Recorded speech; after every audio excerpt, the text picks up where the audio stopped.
Nathan. Timmy. We're going to kick this off with a concert. A concert? Yes. I love music. I heard the song once on a Monday Night Raw. Let's do it. I love it. Paul. Oh, I know this one. Paul. Can we fire Logan Paul? Everybody. Paul. Paul. Can we fire Logan Paul? Welcome to the show. Bourbon. Belts. Blockbusters. You are listening to the Triple B Podcast.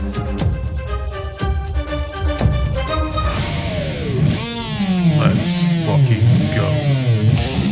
Welcome to another episode of the Triple B Podcast, where we sip on some bourbon, we talk about some wrestling, and then we talk about some blockbusters. Yeah. I'm here with Nathan. What's up? Thank you for filling in on very short notice. I was just a few short hours ago in my underwear playing Xbox when I was asked to be on the show.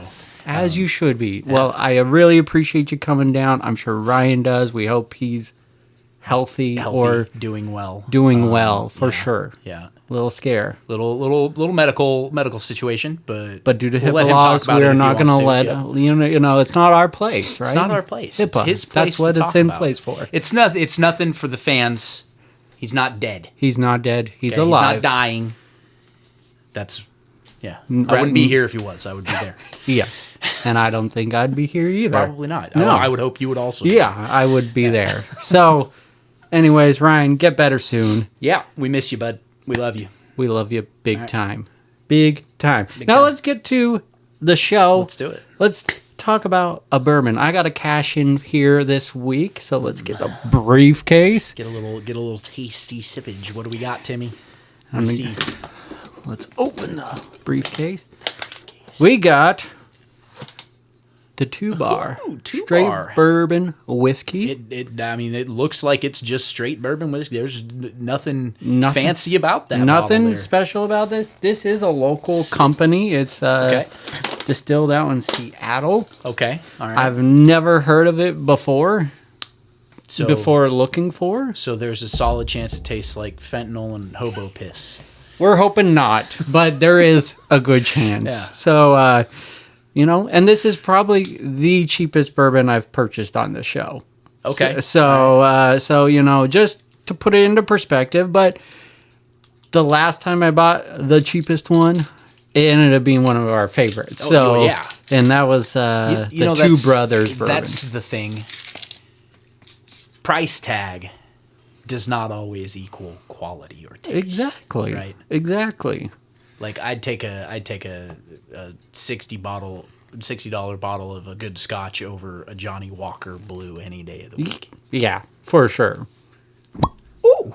Ooh. Was that mine? Oh, that was that. Okay. I thought my butt plug fell out. This is it's the blurb on the back says built from the ground up by the Kaiser family. Is that our principal from Cleveland Roslyn High? We don't know. Could be. I don't know who this Kaiser family is, but it's where they love good whiskey, and that's the 100% truth. Okay. All right, so let's give it a little Porski. I'm going to go backhanded here. Oh, special. Give it a little sniffski, not bad. All right, so 2-bar. Let's give it a little cheerski here. Let's do it. And give it a try. Clinky. Clink. Drinky. It's interesting. It's almost earthy. Yeah. On the back end. Yeah. Woody. It's good. Yeah. It's not bad. It starts off very kind of plain. Yeah. Almost like it's not there. Yeah. And I'm not gonna lie, the price tag is in my head, and I was just expecting just alcohol taste. But it was actually really smooth. And then to your point, that earthy kind of taste. And then it gets really sweet right off on there at the end. We all know, we've talked about it many times, how, I'm not a big bourbon guy. Yeah. I could drink that. I could buy that and drink on that. Yeah. I mean, this was only $26.99 at the Fred Meyer's. That's not bad. Not bad at That's all. a good bottle. I like that. I'm curious how it will change as it gets a little colder with the ice cube, but Yeah. initial thoughts, I dig it. I really like it. That's a good. You're not making life decisions if you want a glass. Yeah, 100%. Yeah. And that'd be a good bourbon. You know, you have a nice long day at work. You get home and There you go. have you a little glass. Wow. That's good. What are you going to rate it? 1 to 10? I'm gonna give that bad boy a 7. Okay. Yeah. I'm going to I said 7.5 in my head, and I'm going to stick to that because it's not the best, It's not the best. but it ain't bad. It's not. It ain't bad. And then I think that ranks above some of the ones where we've given it a lower score. So I stand by that. 7.5. Yeah. There was another bottle next to it, so now I'm curious. Now I want to try it, but it was bottled in bond. Okay. It was the next step up, and it was like another $10 on top of this one. So $34. So yeah, man, I'm excited. Yeah, hell yeah.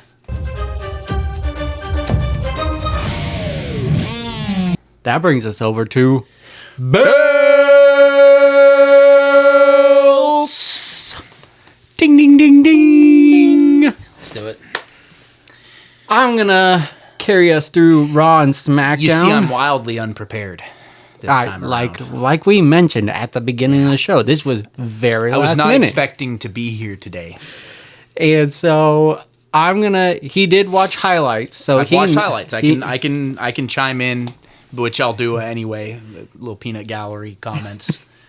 and that's all we can ask for. Let's do it. So Tim, what do you want to talk about? Well, I'm going to talk about Raw and SmackDown this week. And my first talking point is the Paul Heyman Obafemi moment. This was at the beginning of the show.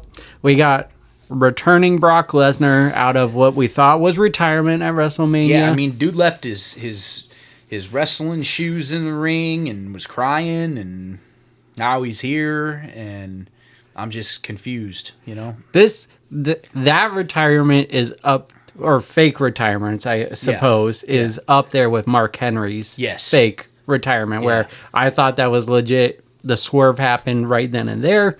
This one, I mean, like you said, he left his boots, his gloves in the ring. The only thing that I can think of was that Brock was planning to be done after that match. Mm-hmm. That match was a short fucking match. Yes. It was great. The whole thing was great. The build up, everything. Match. Yeah. We expected more. 100%. And I think Brock's like, we should have given him a good long match for his last match. If it's his last match, it needs to be he needs to go out like he came in. You know? Yeah. And so now, I mean, that opens it up. Like, I mean, it's a long ways out, kind of. I mean, but SummerSlam is in Minnesota, and that's where he's from. And so, in all regards, that was what everyone expected him to retire. So, there's a way to draw this out, and I'm sure they'll find a way. But next step is tomorrow's PLE Clash in Italy, where they will face off for match number 2. But Paul Heyman's trying to get the contract signed in this segment. Oba comes out, and he says, I'm not fighting Lesnar to retire him again. I'm fighting to kill him. Yeah. Which I thought was just like chills on the arm. Yeah. It was a solid segment, and I just... Oba is the complete package. We keep talking about it on the show, but like he got the promo skill. Brock doesn't really have that. That's why he had Heyman, right? Heyman was the mouth. And so... He was the work. Oba's a better version of Brock Lesnar, essentially, is what I'm getting at here. And so this moment further solidified it, because you don't have Brock Lesnar, but you're building the hype for this match without him. So I just thought it was a great segment. Yeah, I loved it. But Paul Heyman... when Ova takes the contract out and smacks it on his chest, and he's like, "Oh God, oh God." He's just great. He's a masterclass in himself. He's great. He's just pretending like he's gonna get his arms ripped off the whole time he's standing there, and Oba's signing the contract. He is your like to the T like rat guy, like where he's just he got all the talk, and then when the push comes, he'll back up like a coward. And I mean, just his ability to just get that excitement on his own. Yes. Like it was a question on one of your guys' episodes, I think a couple early on. Yeah. And the question was, who's the best storyteller? In your opinion? Yeah. And I think we all originally said Heyman. Paul Heyman. Yep. So we kind of took Heyman off the table and said we all got to choose someone else. Yep, exactly. Because it's true. He can deliver the story hands down. He doesn't need anybody else. He can do it all on his own. Exactly. Next talking point. The Vision is still cursed. We got now Logan Paul is injured. So we've gone through Seth. We've gone through Braun Breaker, Bronson Reed. The last one standing is Austin Theory in the Vision, other than Paul Heyman. Yeah. And I don't know if he's going to be, walking, tripping, and breaking an ankle or something, maybe. But there's Final Destination shit going on with the Vision right now. It's going in order of how they joined the Vision as well. It started with Seth, then Braun. Yep. Now Logan. Yep. Next up is Austin Theory. We'll see. It's crazy. I mean, Braun Breaker's obviously back now, and so they're not taking the tag titles off of them. They're letting him step in Freebird style and keep the tag titles, but it's just wild that this group just is getting pummeled with injuries. Yeah. So crazy. You don't see that. No. Yeah, I don't think we've ever seen a faction go down like that. No. Ever. No, I think we've seen where the closest is like DX, where one of them's hurt at a time and they all get hurt, but they're not all hurt at the same time. Or NWO went through the same kind of thing at one point. Yep. But exactly. It's just it's freaking wild, and I thought we were over that injury bug with them because it's a totally different group now, and yet it's still happening to them. So time to end the Vision, I think. I think so. I think it's give them a new name. Maybe that will help. Next talking point. The IC title picture is heating up right now. We got Penta as the IC champion. Yep. Great champion. Love what he's doing. Great in the ring. Phenomenal. He had a phenomenal match with Javon Evans on Raw. Yep. And now, later on in the night, Rey Mysterio becomes #1 contender for the IC title. So now we get Penta versus Rey on the dock. I'm loving everybody involved with this IC title feud going on. It's about time we get some great talent and banging matches. Yes. And pushing the IC title. We had it last summer with the US. Yes. With Andrade and Mello, and we had a lot of talent with the US title on SmackDown. Yeah. And now it's kind of shifted. Yeah. And they're moving it around because it was held for a long time basically between like 2 or 3 people. Yeah. They just kept putting it back and forth between those 2-3 people. It's like they weren't writing for it. Yeah, exactly. But yeah, there's a lot of talent. That match with Penta and Javon Evans, that last segment with all the reversals. Yeah. And Javon went off like all 4 fucking ring posts at one point, trying to hit something on Penta, and then Penta comes over with the Destroyer and just ends it. He didn't hit it good, but it still looks devastating. That's the thing, is that move looks devastating if you botch it. So because it's essentially a pile driver, you know. So what's interesting is Javon's just kind of shrugged him off at the end, and then you also got Ethan Page involved in this as well as Rusev. So there's a lot of people vying for it. Yep.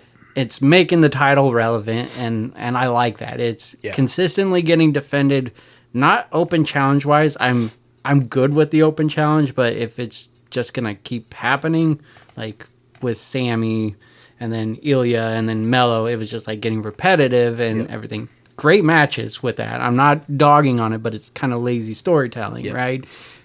This is doing all the wonder for the IC title, I think. So, and that brings me to the banger of Monday Night Raw, which was the closing segment between Roman and Jacob Fatu.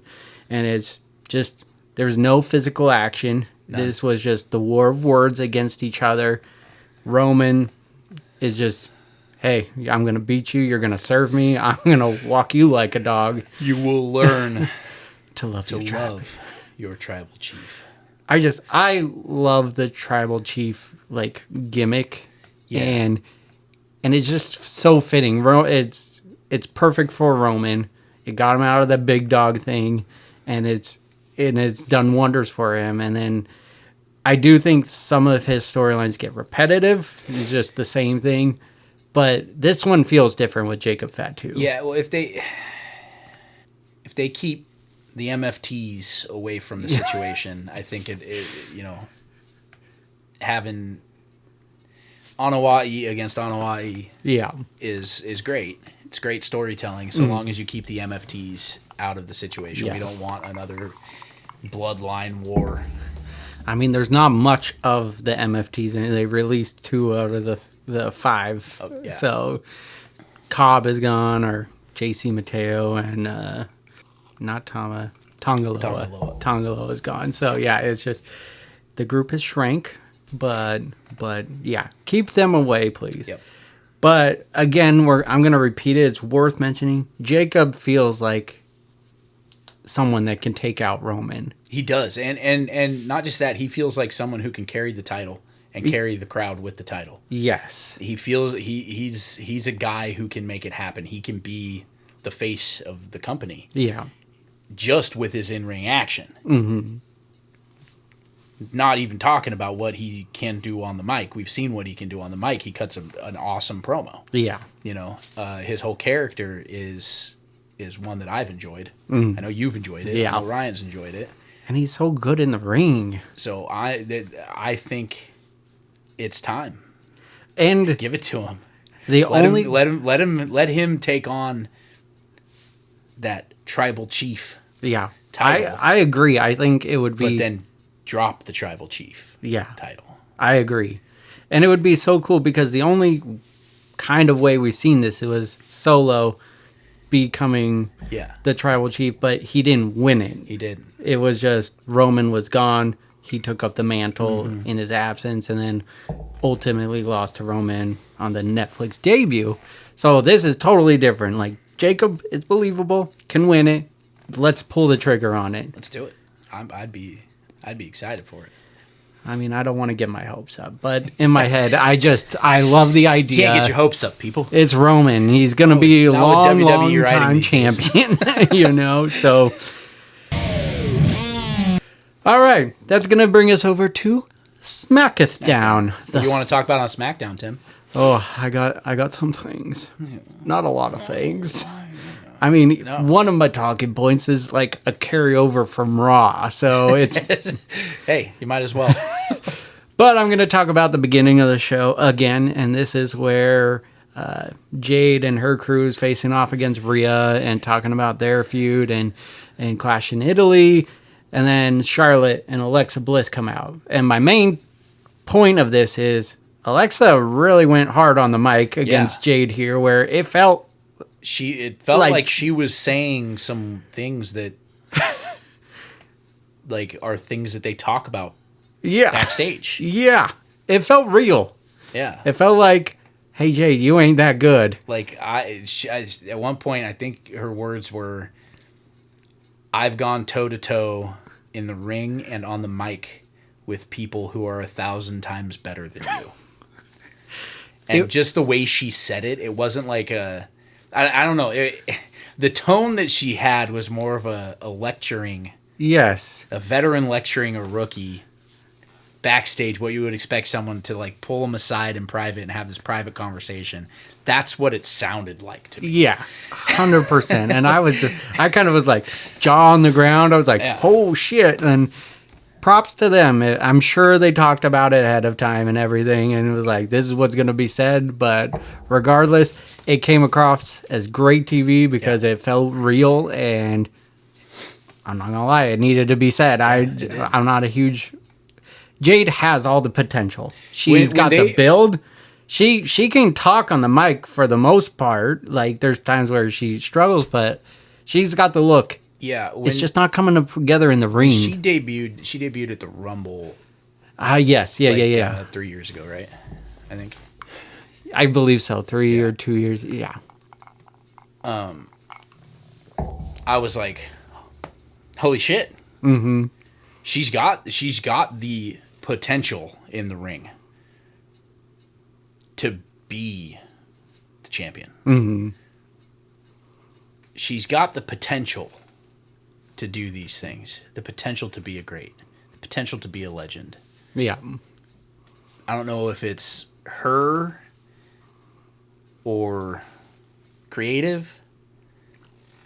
I think it's both. I do, but there's only so many times me and you, or me and Ryan can have a conversation and go, oh, she got the potential. Yeah. We're 2-3 years in. Before we start seeing the potential. Yeah. We have to see the potential. And here's the deal. When she gets on the mic, it's much like Roman Reigns. Mm-hmm. It's the same thing. Yes. Over and over. I'm the baddest bitch here. Mm-hmm. I'm the baddest bitch here. I'm the baddest bitch here. You ain't prove yourself to be the baddest bitch. You won the title once. And never defended it. Other than one time against Jordan Grace and then Rhea and lost it. You defended it twice in that long ass reign. So, agreed. I love what Alexa said. It made for entertainment there. Yeah. Next talking point. King of the Ring is back. So this is my point coming over from Raw and SmackDown, because LA Knight declared himself for the King of the Ring on Monday. Trick Williams declared himself for King of the Ring on Friday night SmackDown. I love the King of the Ring tournament. I think I just love the concept. It's a tournament, and they've gone a step above, and the winner gets a title shot at SummerSlam, which is... It wasn't like an original idea, but they started doing it back in the Attitude Era. Yep. And I just love that idea. It just it sets when up an easy storyline where you can just build to the title match. And when you win something like that, especially back in the day, the King of the Ring, I don't know how if they're doing it like they've done it in the last few years, where the tournament takes place over a few weeks leading up to the PLE. Mm-hmm. Back in the day, it was all that night. Mm-hmm. It was all the night of the PLE. So whoever won wrestled 4 or 5 matches that night. Yeah. When Stone Cold won it, he wrestled 4. I think he wrestled 4 matches. Was it 3 matches? Yeah, but it used to be, like you said, like it was multiple rounds at King of the Ring. Yeah. They don't do the PLE anymore, King of the Ring. Yeah. Or they did King and Queen of the Ring. They did King and Queen. But it's the finals. Was it last year or the year before? I think the year before. Year before. Yeah. Anywho, when they win something like that, like obviously Night of Champions, you're not going to have a title shot because... Yeah. Or, sorry, not Night of Champions, Crown Jewel. Yeah. You're not going to have a title shot because it's the fucking champions going against each other. Yeah. But King of the Ring tournament is just like the Royal Rumble. Yeah. Gives you a shot. Give them a title shot. Yep. So that's, I love it. I love it. 2 of my favorites are already declared for it. I can imagine Mello being put into that talks. I hope Sami Zayn is in it, because I think that's where you catapult him into the title reign. Yeah, he needs to be put into right now with, and I'm sure you're going to hit on it here soon. Next talking point. The Cody Rhodes thing going on. Yeah. It feels like they're getting ready to push him. I think this, yeah, exactly. But I felt like that with Sami Zayn for a while. Yeah, we've been talking on it forever. Every time they start building him in a storyline with a champion, I'm like, all right, they're going to push Sami. They're going to push Sami, and then he gets tapped out by Gunther. Yeah. You know? Agreed. So I'm excited for this. This is one of my favorite parts of WWE is the King of the Ring, and I'm just excited to see who else they might throw in there. But I mean, just those few names, the matches are going to be top tier so far. So I hope we're right. I hope Sammy is the one that wins that. I hope so. All right. Next talking point. Sami Zayn. Cody Rhodes. I'm loving this pseudo heel turn. In his eyes, he's not a heel. Yep. Everyone's disrespecting him right now. Yep. Mainly Cody Rhodes. He was once again a good guy last week. He had a title, or not. It was just a fight, I think. Yeah, I don't think it was a just title. a match. But Gunther got involved. Sammy punched Gunther off the side of the rope to help Cody. Cody capitalizes on the distraction. Crossroads wins. And so fast forward to last night, Sammy's like, what the hell, man? I did the right thing. I helped you. And what did you do? You stabbed me in the back, he says. And so he goes on to explain why he let Gunther just give him the sleeper hold. And he was like, I was teaching you a lesson. And I'm with Sami Zayn on this. Like, what he's saying is true. Yep. It's just in the heel tactic. And then you get Cody retorting it and ultimately saying maybe after he's done with Gunther, he's going to teach Sammy a lesson. So we got the seedlings of furthering the feud here. Yep. Which is why I think the King of the Ring can tie into this and get Sammy a shot at the title. And I hope that it does. I 100% do. Sami Zayn continues to talk to Johnny Gargano, and you might not know what's going on with Gargano right now, but he's like planking everywhere. He's just like depressed Gargano. He's just laying flat on surfaces and just like looks like he's drooling, staring off. And each week, Sami Zayn is just venting to him about being disrespected, and he's not even retorting at all. But this time it shows him back there going, you get me, and it shows Candice LeRae and everything, and she's like, it's refreshing to talk to someone. And then Sammy goes, I wasn't talking to you, and then it pans behind her and Johnny's laying on the stairs and everything. It's gold. It's gold. I don't know where they're going with it. Maybe Johnny will be a Sammy like manager or something, but we'll see. I mean, it feels like they're setting up for Gargano to snap and get tired of Sammy bitching all the time when Gargano hasn't really had a whole lot going on himself. Yeah, true. They got rid of his tag team partner. So, and maybe he snaps on Sammy, and we get a Sami Zayn Johnny Gargano feud. I love that idea for the championship. When Sammy wins the championship, because here's the deal: I love Cody Rhodes.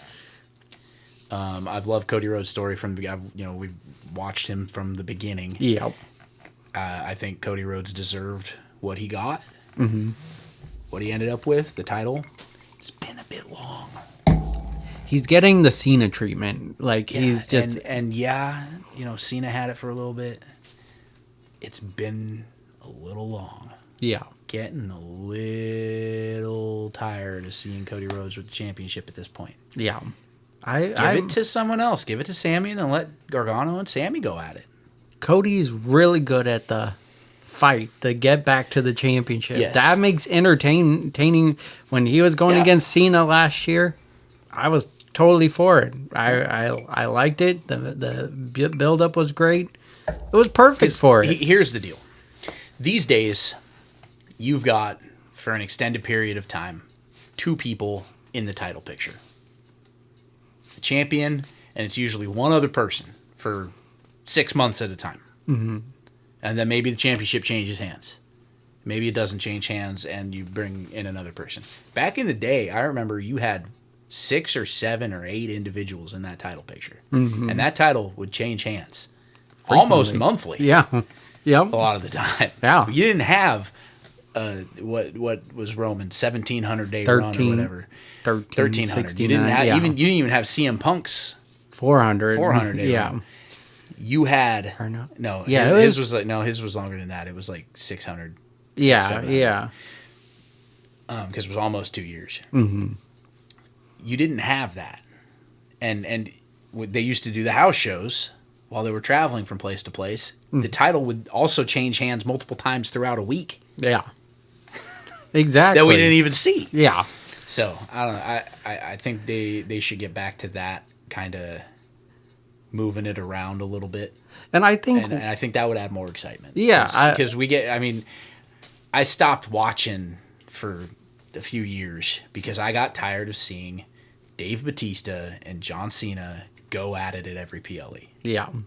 And it seemed like that's what it was. I know it wasn't, but it seemed like that's what it was. It was Batista and Cena.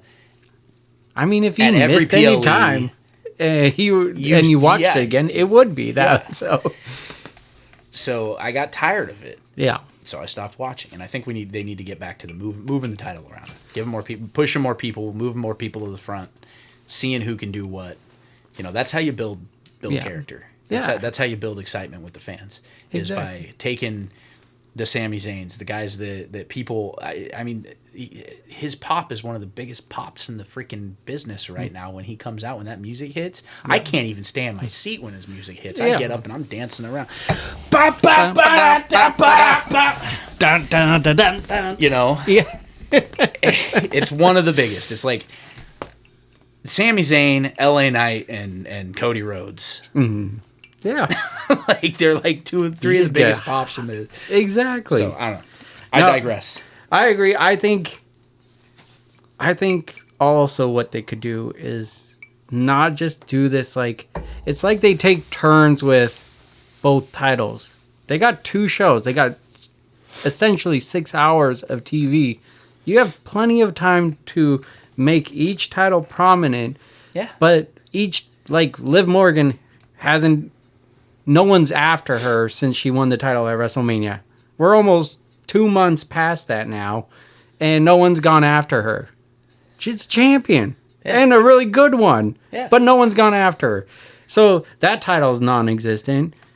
The SmackDown tag titles, yes, there's a feud going on, sort of, but they're not very prominent either. It's just like they only highlight one title at a time, and right now it feels like the IC title is the big one, and then Roman's World Heavyweight title. Everything else is kind of taking a backseat. You get 6 hours a week for TV. And you can fit shit in. You got 12 championships. That's a half hour per championship. They can make a storyline and worthwhile. Maybe you take the mid card championship or the tag championship and you cut it down to 20 minutes or 15 minutes, and then you spend the remaining time building your low card. Building excitement for your low card. I talked about it with Ryan. I think they need to bring back number 1 contender matches. They barely do that anymore. It's just like, I'm defending the title against you. Yeah. Like, I'll get on the phone with Tony Hinchcliffe. Me and Tony, we go way back, and Freddie Prinze Jr. All right, I'll get them working on it. I'm just kidding. I don't know either of those people. And my banger of the night, Gunther and Cody have a face-off to close off the show, and they were laying it down in that promo. Yeah. It was just, I think Cody's shtick is a little the same. We're used to what he's saying and everything, and we're foreshadowing, but his new catchphrase, easy to find, hard to beat. It's a cool slogan, but when he brings it up in his promos, it doesn't fit. And everything. I don't know. It just doesn't land for me. But he was delivering some truth. He was telling Gunther, hey, you want this championship. You're no different than I. You're chasing after it. You want the glitz and glory. It's not just about wrestling for you and everything. And then Gunther is just telling his stories where he's promising that he's going to put Cody down for the title. He did it to Goldberg, he did it to Cena, and he did it to AJ Styles and everything. So it was a great promo, a great build to their championship. I love Gunther. I know he's not everyone's cup of tea, but I'm a huge fan, and I want him to win the title. This would be another chance to just freshen up the title scene. I also love Gunther because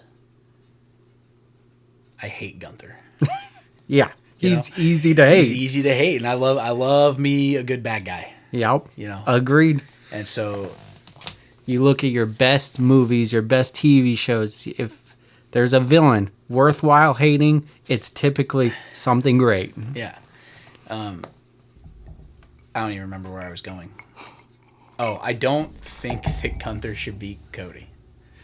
Because not with Sami Zayn in the wings. I want Cody to win.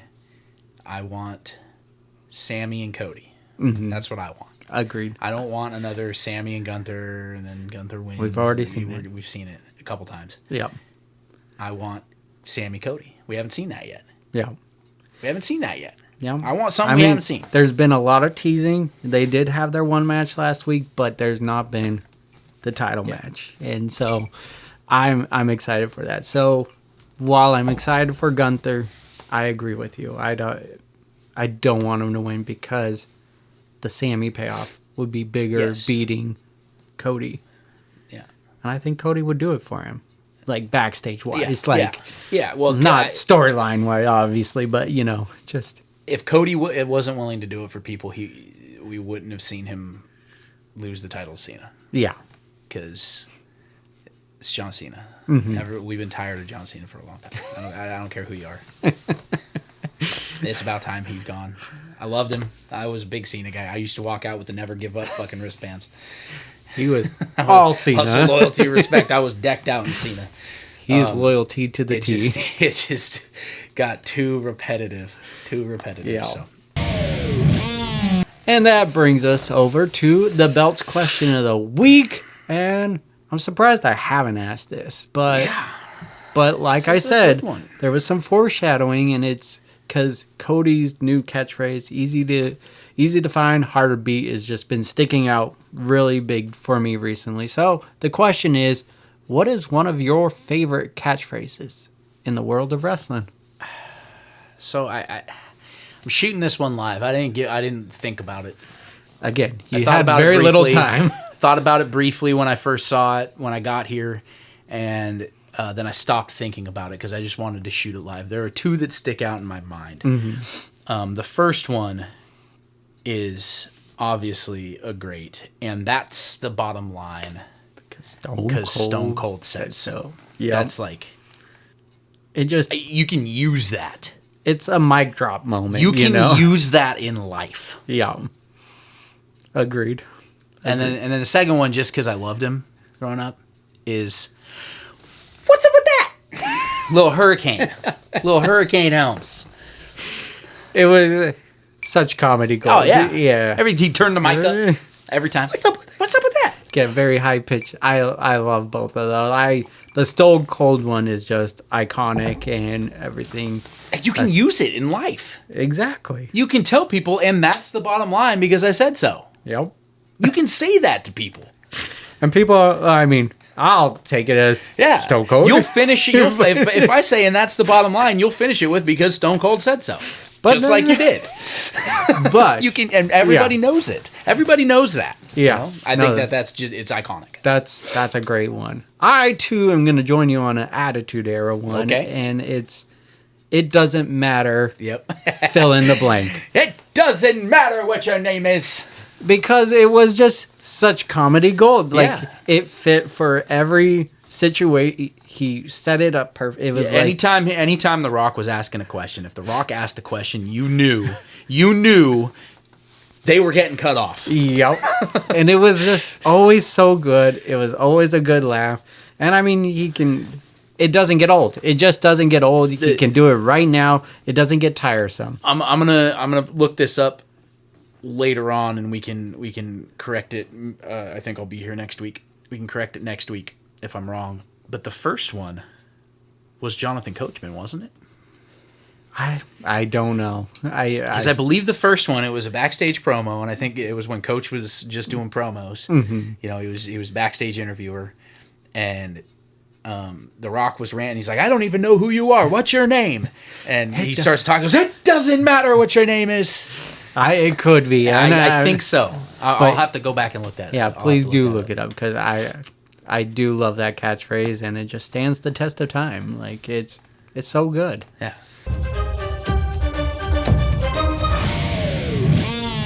That brings us over to Blockbusters. Blockbusters! We got a couple focus features here, and I'm going to just speak on behalf of Ryan. Do it. This first one is No, his. you know what? I'm going to take it over. Okay. Let's go with this first one. It looked pretty good. It's a nice comedy movie coming up. Gail Daughtry and the Celebrity Sex Pass. Synopsis. Small-town hairdresser Gail Daughtry is engaged to her devoted high school sweetheart, Tom. Her life takes a turn when a trip to a book signing leads to Tom meeting and sleeping with his celebrity pass. Reeling from the betrayal, Gail impulsively joins her friend Otto on a trip to Los Angeles, where a psychic convinces Gail that the only way to save her marriage is to even the scales with her own celebrity pass, actor Jon Hamm. Thus begins an epic journey through Tinseltown as Gail and Otto join forces with a talent agency assistant, a paparazzo, and actor John Slattery, all in the search for Hamm. Along the way, they collide with celebrities and are hunted by a group of Italian assassins as they get ever closer to finding the elusive star. And the cast in this is Zoe Deutsch, Jennifer Aniston, Jon Hamm, John Slattery, and Weird Al Yankovic.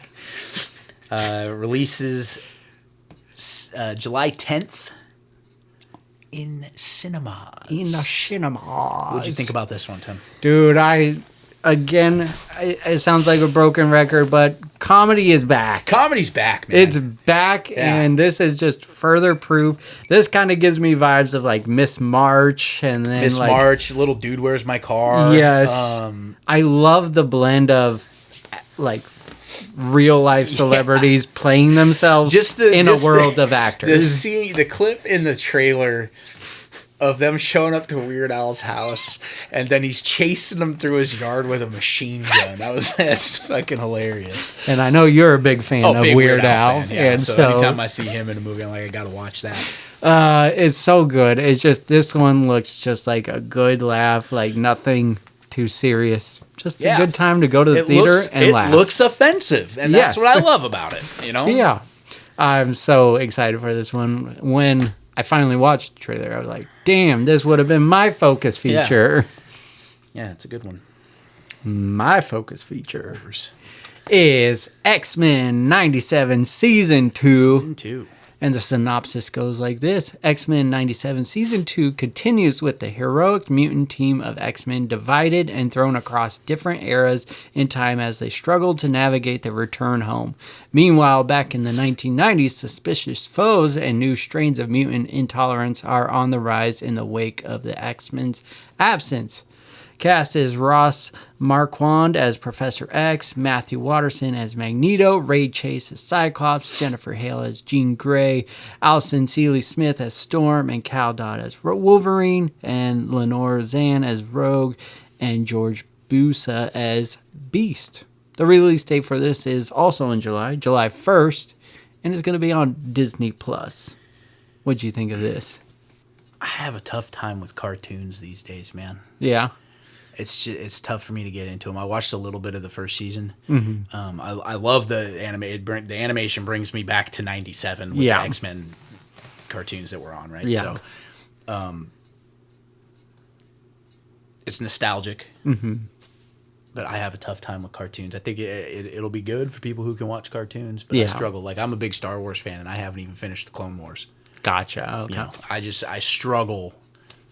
I fall asleep watching cartoons. I don't know why. It definitely is harder to keep your attention. At least for me, for sure. But I still appreciate it and enjoy it. And to me, it really is all about the nostalgia of it and everything, and just remembering how much I enjoyed watching it back then. Yeah. And so, and then the storyline delivered for the first season. So the trailer has me hooked and synced on the second season, and the song, the X-Men song is playing in the background, but it's got an epic theme to it. It's like slow and everything. It just, I'm sold on it, man. Right, it looks great. I'll have to check it out when it comes out. I'll have to push myself through season 1. Yeah, so just give it a shot.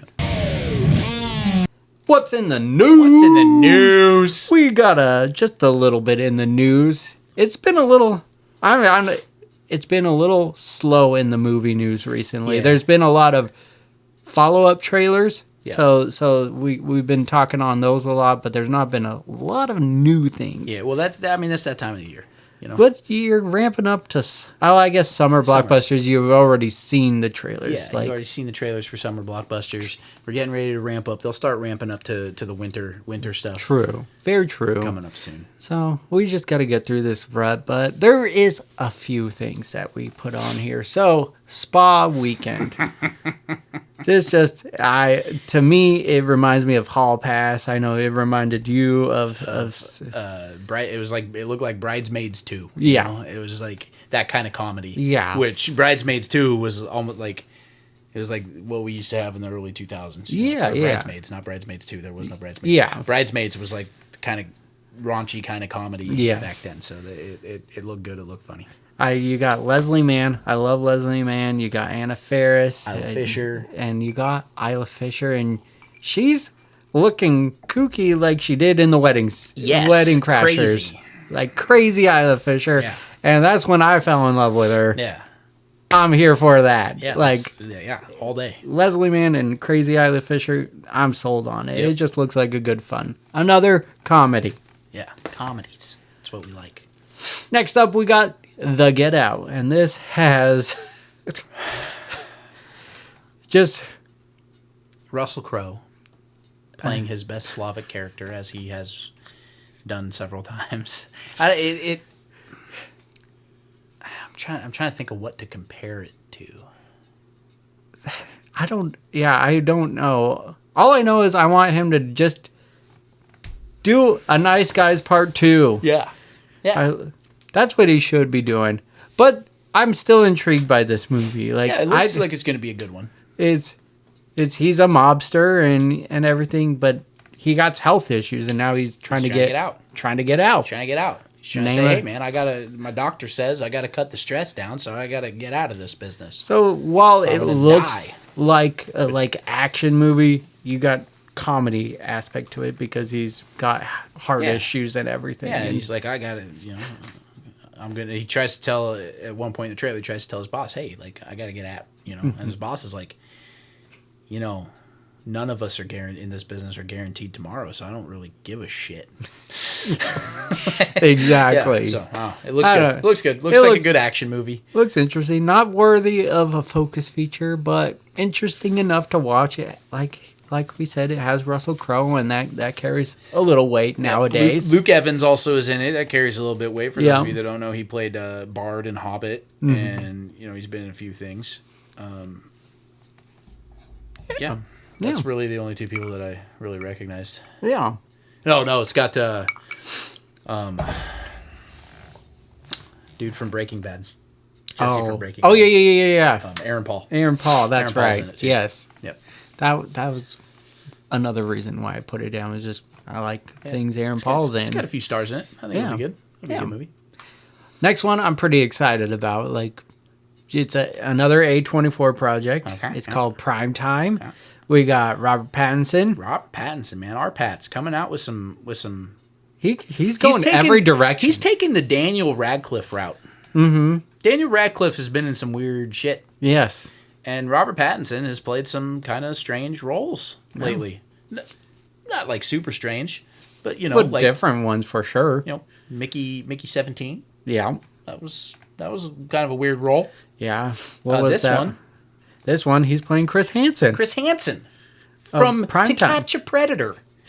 Yeah, and it seems like it's focused around To Catch a Predator, and so while I'm having a hard time seeing how they make a movie of it, but maybe it just goes into the background of setting up an episode of To Catch a Predator or whatever. We don't know. It looks like it could be great. It could be super boring. We don't know. Yeah, but A24 usually does dark horror very well. Yeah. And so I'm excited for it. I'm loving the direction our Pats is going. Yeah. And this just looks like a good one. This was just a quick teaser, so there's not a lot given away, but you just get the slow build up to find out To Catch a Predator is like the big focus here. So, yeah. Looks good. Looks like it might be good. We'll see. And then we got our final, what's in the news? We got the final trailer for Disclosure Day. What did you think? Steven Spielberg, man, he knows how to make a good movie about aliens. Yes, He does. You know, and this movie, it makes the hair stand up points. Yeah. In the trailer, so to watch it, I know it's going to be a good one. Yeah. You know, Emily Blunt So good. does So great good. in the trailer. It looks like this is going to be a phenomenal movie. Yeah. And I mean, this trailer shows him talking about it, and he's like, I made Close Encounters and didn't know aliens and he's like that's the thing that he says that I was like, whoa. He's like, I used to think, you know, how cool would it be if this was real? But now I think, what are people gonna do when they know it is? yeah. And I'm like, what are you trying to tell us, man? That was such a cool line in the trailer. Yeah. I absolutely loved it. And you don't get that. No, you don't get that. So for them to put a clip of the director of the movie talking about it, the iconic Steven Spielberg of all people, and it may be that clip may show up. You know, that may be a clip from the movie. It may not just be Steven Spielberg talking to us through the trailer. That may be a clip in the movie. So maybe that line is just from the movie. But even then, but even then, it's a cold line. I love it. The transition at the end of the trailer from the deer to the gray man. That was and the clicking. Yeah, I was like, ooh, that's creepy. That was such a cool transition. I was like, okay, what's gonna happen to the deers? Like, because they were really focused on the eye. Yeah. I was like, what's gonna happen? And then it just kept rotating and then switched, and I was just like, ooh. And that's gonna bring us to the special segment of the night, and what we got is the May Bingecap. This is where we reflect and talk about things that we watched, movies, TV shows, throughout the month of May. Yep. Now I'm putting you on the spot. I'm sure you have a recollection of what you watched, but I definitely write down things because I forget. Yeah. So, what did you watch during the month of May, and is there anything that you would just highly recommend? So let's see. We finished off Will Trent. Okay. We were a few weeks past the end of the, I think, season 3. I don't know if you've watched Will Trent. Never even heard of it. So Will Trent is it's a kind of a comedy crime drama. Okay. There's some comedy parts. It's a crime drama. It's about Special Agent Will Trent. He works for the GBI, the Georgia Bureau of Investigations, and it's based on a book series. Okay. Really good show. Really great show if you're into crime dramas, and it's got some comedy in it, like I said. But I think season 3 just finished. What a few weeks ago?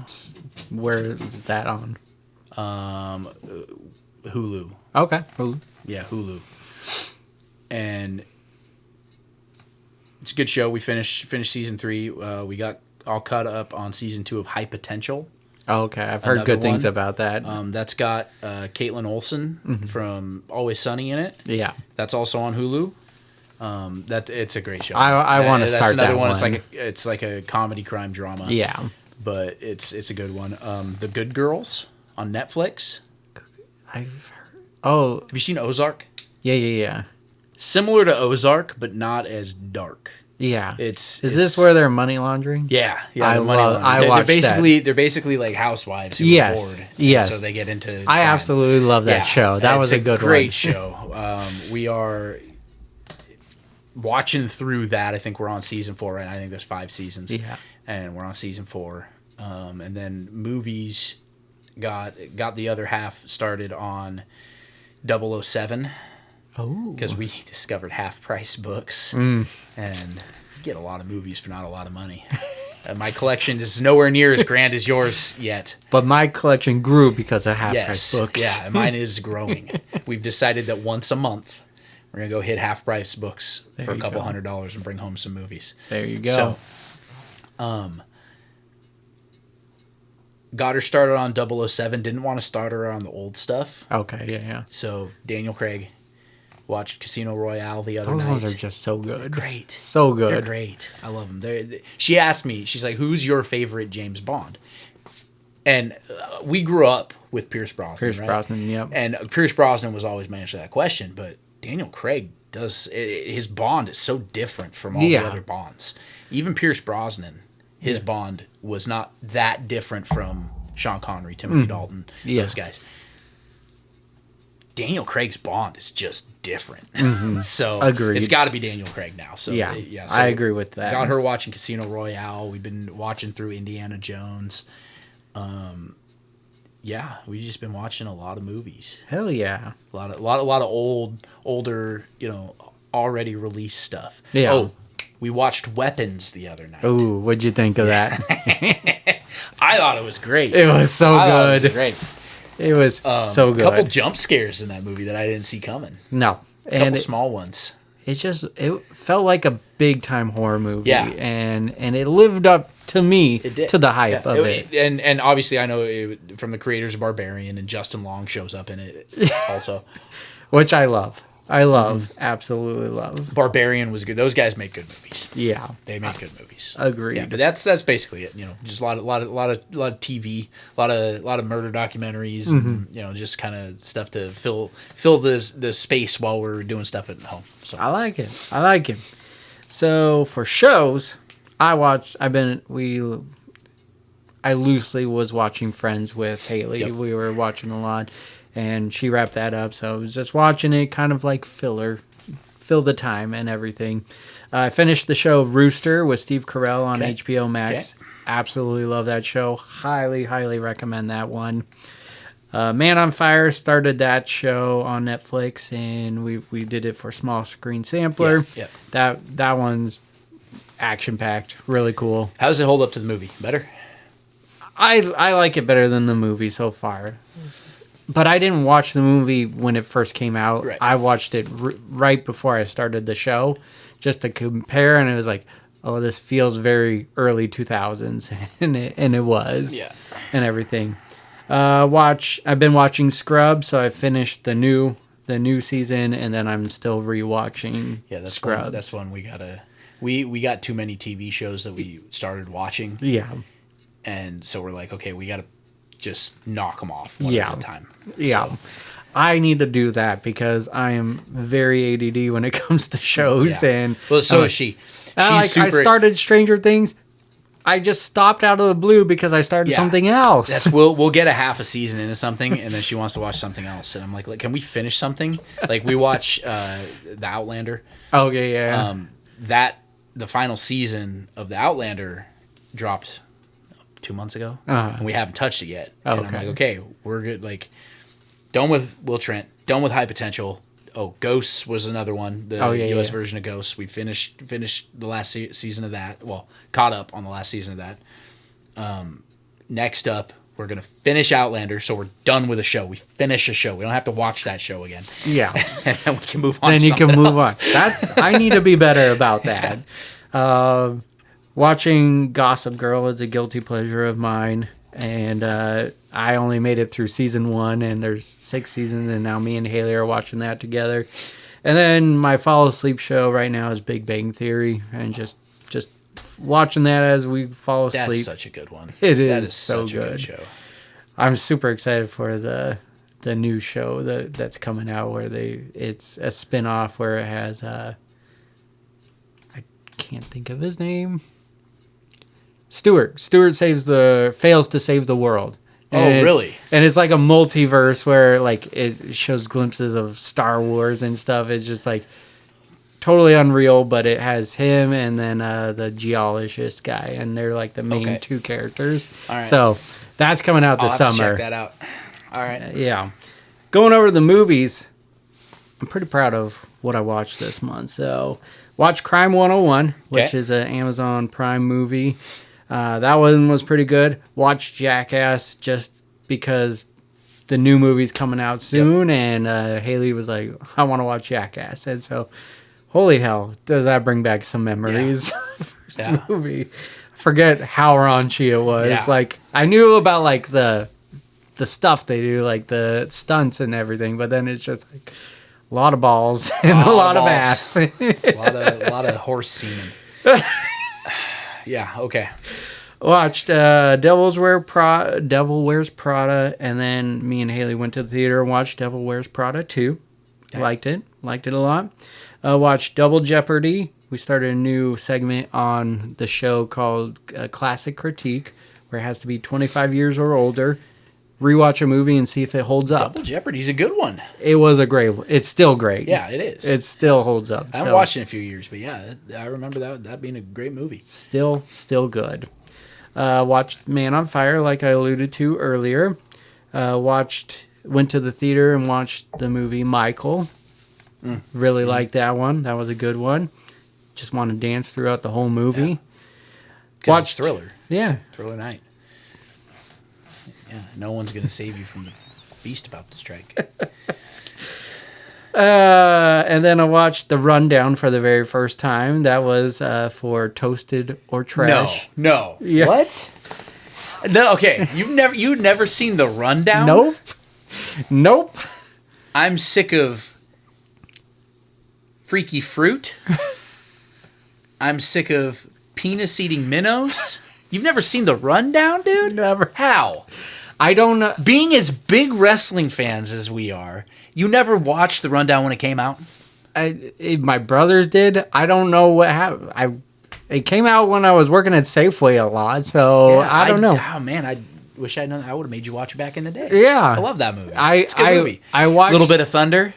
Like, I knew about Lightning. that scene and everything because everyone was talking about it, and then I did see, like, scenes randomly because it was on TV, but I never sat down, watched the whole thing through. Good movie. Really good. Good movie. Still holds up. Yep. I was talking to Justin about it because he's the one that forced me to watch it last week. Not forced.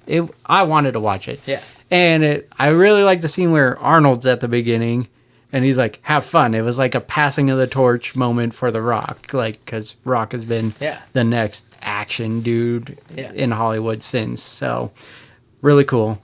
Watched the movie Apex on Netflix. Spoiler alert, that's what our cash-in TikTok is based off of. Highly recommend that one. Okay. It's a quick watch, hour and a half, I think. So it's easy. Might get that done tonight. We'll see. I highly recommend it. It's not what I expected, and I'm here for that.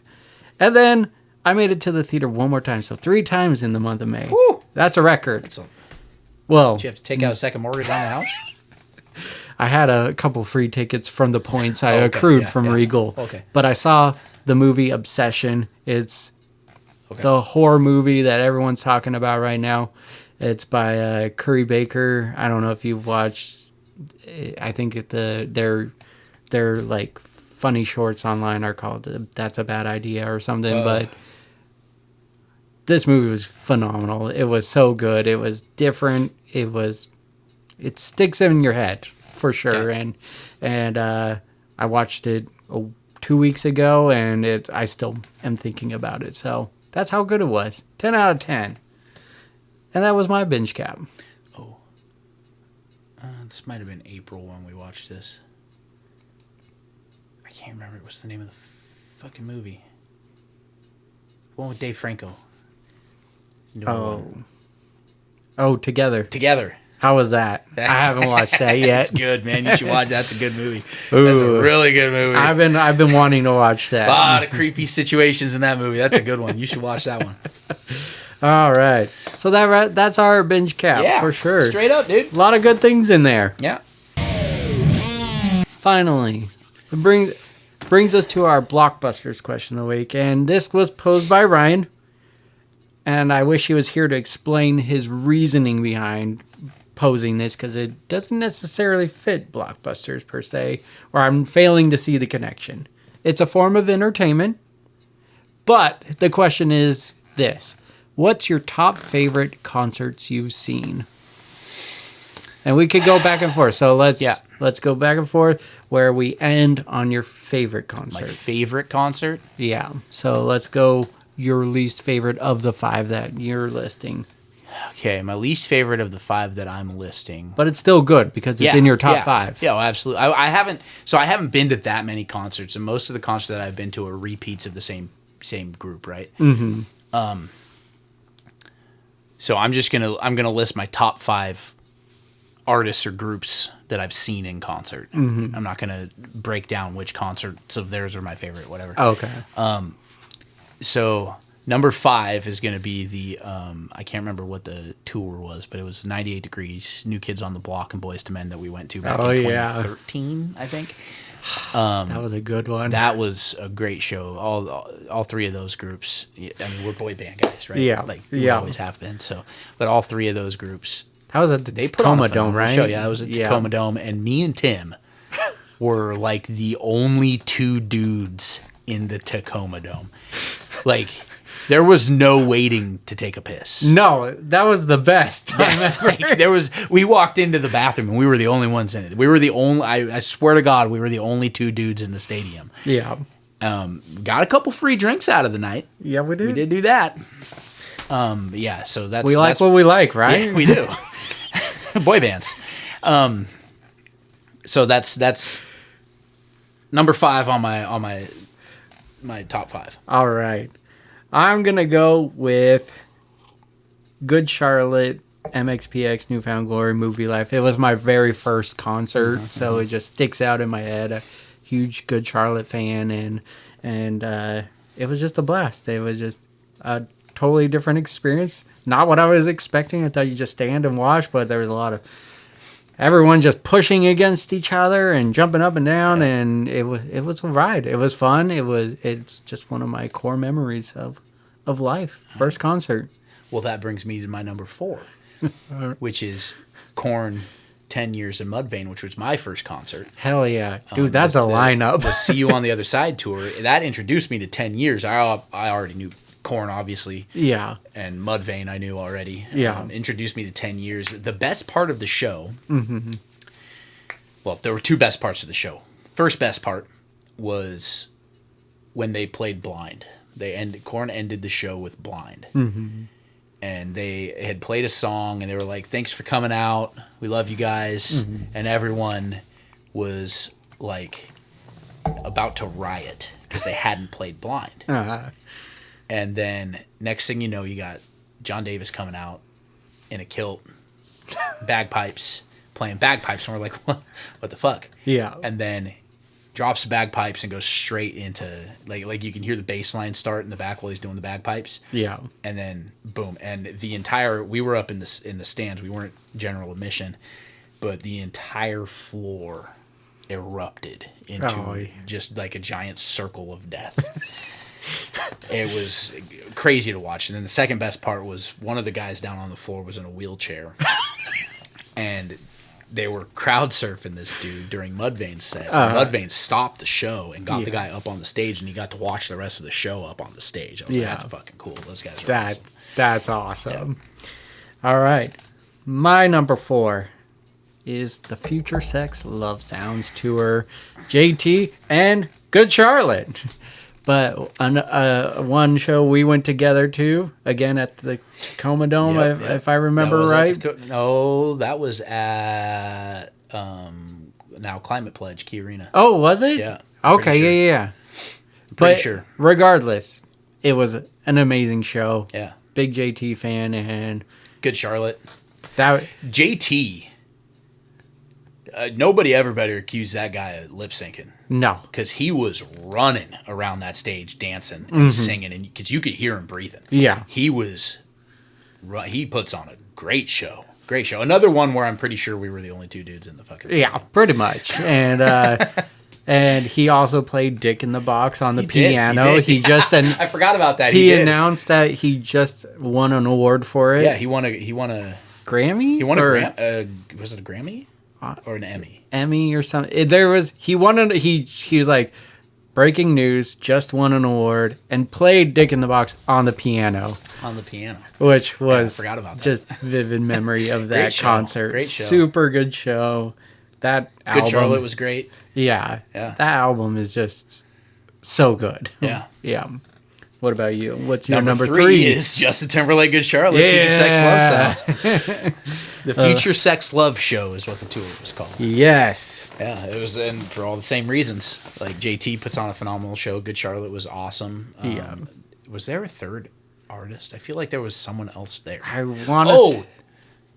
Did Timbaland come out? I think he was feel there, like but Timbaland came he out didn't for like one do of the- his own thing. But I No, think but he was. he with. came out for one or two of the songs. 'Cause Yeah. he works a lot with JT. Yeah. And Justin Timberlake is right just under Michael Jackson. He just puts on King a of show. pop. Like, yeah. And Tally hates it because she's a big Bieber fan, right? Not And even in the same park. I'm like, I like the real Justin, the original Justin Timberlake. And she's Yeah. like, no, it's Bieber. I'm like, Bieber has nothing on. Like, he's got a few bangers. Oh, yeah. You know, there's a few Bieber songs that I'm like, okay, I'm not going to turn this off. But Justin Timberlake did it first. It's like that South Park episode, right? Yeah. Simpsons did it first. Yeah. Justin Timberlake did it first. Yeah. So he's the Agreed. OG. Yeah. So Agreed. Number 3 is Journey at White River. I went with Ryan. yep, I was unable. Yes. I think I was overseas. Yeah. That show, Yeah. yep. And he said that, and he's like, if Nathan was here, Yeah. you'd be going. But I got to go with Ryan, and we've talked about it on the podcast, but it's the first time me and him had bourbon together. Yep. And just a lot of fun memories from that. Just a lot of laughter. Journey puts on a good show. I know that's not with Steve That was Perry. one of the first times you and Ryan really like hung out. Yeah, you and Ryan, right? yeah. It pretty much was, yeah. And Because that- there was a while after we graduated where the three of us would hang out a lot, spend Yeah. a lot of time together. But I think that was one of the first times where, Yeah. where it was just you and Ryan. yeah, and just a lot of fun memories. We talked about if they were any good, they would be on Guitar Hero, and because it was the Doobie Brothers, I think, and we only knew one of their songs, and then Journey's so good, and then post show we're just singing at the top of our lungs Backstreet Boys because it takes forever to get out of the White River. Yep. And so we're able. Was that show Journey with Steve Perry, or was it Journey with the new guy that they got? It New was the guy new they got, okay, yeah. so- Yeah, so it was Still, yeah, I mean, it he was- sounds just like Steve Perry. So. Exactly. It was just my first time seeing Journey, and so just we've listened to a lot of Journey so on much. I love car Journey. rides to Ellensburg and whatnot. So yeah. Hell yeah! All right, number 2. Number 2. Number 2 is a hard one, man. But I'm gonna go with Jelly Roll. Oh, Went and saw Jelly Roll. We went to Vegas a couple summers ago. hell yeah. Went and saw Jelly Roll, and he lives in Vegas, so it was kind of a home show Okay. for him. So it was Probably he went just he went another all level off, above. God, I can't remember the dude that opened for him. Struggle Jennings. Oh, okay. Struggle yeah. Jennings is another kind of he's a country guy, but he does some rap. Mm-hmm. He opened. Jelly Roll's daughter came out and sang a couple songs because she's trying to get a music career going off. But he that dude can sing, man. He's a phenomenal wrestler too, Yeah. which is crazy. It's like the things that this guy can do, you would not expect. No, from 100%. him. You can't judge a book by its No, cover. you can't. I'm a big Jelly. I wasn't at the time when we went. I had heard his big song "Save Me" and a couple Yeah. of his big songs, but I wasn't like a Jelly Roll fan. We went to that show, and I'm like, Big fan. Like anytime I can, I'm gonna go see Jelly Roll. That was a phenomenal show, number 2. So Love it. Love it. This is where I had a really hard time. And so I had to leave a band off, and I hope you don't get mad at me, but that's fine. That's okay. I'll probably hit. you're on going to one. hit on it. So, but number 2 goes to Taylor Swift. I got to go to the Eras tour. Okay. And it was a once in a lifetime Okay. concert, and Okay. it was real good, and I had a great time. I didn't have to spend an arm and a leg for the ticket. I was able to get it at price. I could have sold it and paid off all my debts, apparently. But regardless, phenomenal show. And it goes in my number 2 spot. So I've got kind of a tie at number 1. Yeah. So I'm gonna put 2 bands at number 1, and one of them you might hit. My number one is tied between Blink-182 and the Backstreet Boys. So I've gone to see Blink-182 now 3 times. Yeah. And all 3 of them were with you. Yeah. Yeah, one of them was me and Ryan, and then you just happened to be there a couple rows back. Yeah. So we went and saw that show together. So Blink-182, both versions of Blink-182. Yeah. The first 2 times we went and saw them. You guys stalked me at one of the Blink-182. That was the first one. Yeah, the Snapchat stalking. Yeah. So that one, I had just gotten back from Iraq. I think I was back from Iraq for like a week and a half, 2 weeks maybe. That was a phenomenal show. That was the California tour. Yeah. The second time we went and saw him was the first one was at Key Arena again. For the California tour. Second time was at White River for the 9 tour. Yeah. Which actually they were calling it the Enema of the State anniversary tour. Yeah. Which was Tom wasn't back yet, so it was Matt Skiba singing all Tom's parts on the Enema of the State songs, which was fine. Yeah. And then the third time we went and saw him was at the Gorge on the One More Time tour. Yeah. 2 summers ago, I think. Yeah, 2 summers ago, because it was right after that kid decided I didn't need my car anymore. Yeah. Fucking those guys are awesome, man. I love them. They're so good. Big. They are so awesome. Yeah.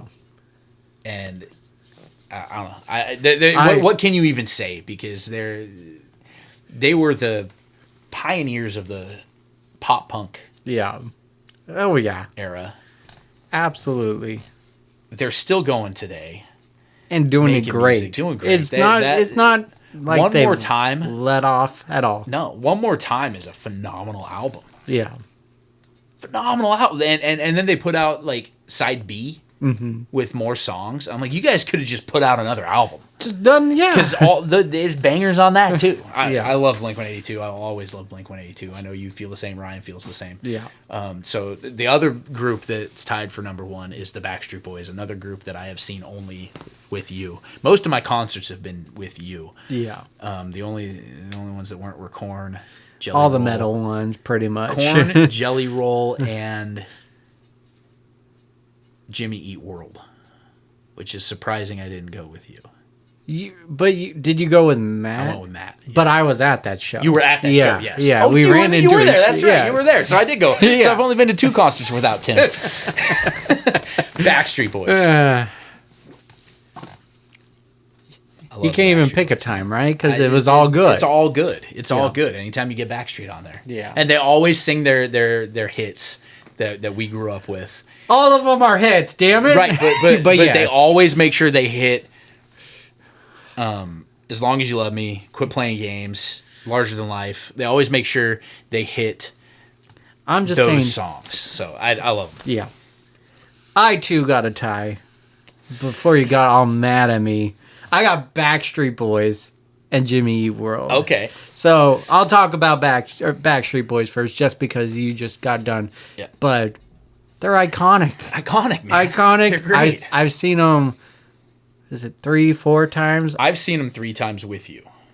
Marymore, Showware, and White River. White River. So then I think I've only seen them 3 times. I think you saw them one more time. No, I didn't. I've seen them 3 times. Or no, I did. Did you go to when they came to the Tacoma Dome also? No. Right after... I think Ryan went to that one. With his Ryan and my mom went. Yes. Yeah, that's right, Ryan. I think Ryan I missed one. But incredible show. The last one at White River was just so much fun because they've had like 2 more albums since. What's crazy about that show?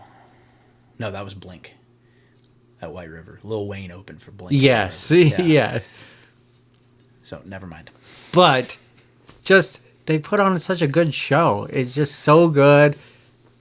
great. I absolutely love them. And we're singing the whole time because we know all the lyrics to All of all of their songs, Yes. even the ones that weren't hits. We Fangirling sing along big with. time out Big there. Fangirls for Backstreet Boys. And then what's the other half of your And my other half of one is Jimmy World, World. the 10th anniversary of the Futures album. I drove solo to California, to Oakland, to watch their 10th anniversary of Futures.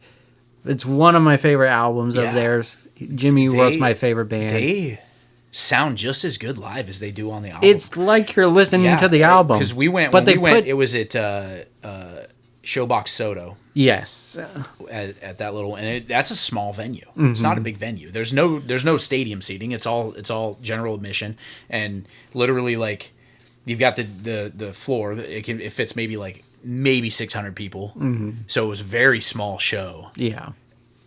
And they put on a great. They weren't like. It was weird to me that a band that big, because Jimmy World was a big band in the late 90s into early 2000s, that they would do a venue that small. That surprised me. Yeah. That they would go back to a venue that, because they're an arena band, they sell out arenas. Yeah. To do a show that in a stadium, in a venue that small was awesome to me. Yeah, and it felt very personal, Absolutely, and that was the same thing with the 10th anniversary of that album. It was another small venue, but they played it front to back, and it was so good. It was just a fun memory. So, Great question. Like I said, I don't know how it ties into Blockbusters. It doesn't, but that's another topic I'll ask Ryan on a cold open later on. Yeah. Well, episode 104. 104, baby. Again, thank you for filling in at the last second. No you did problem. great. Thank you.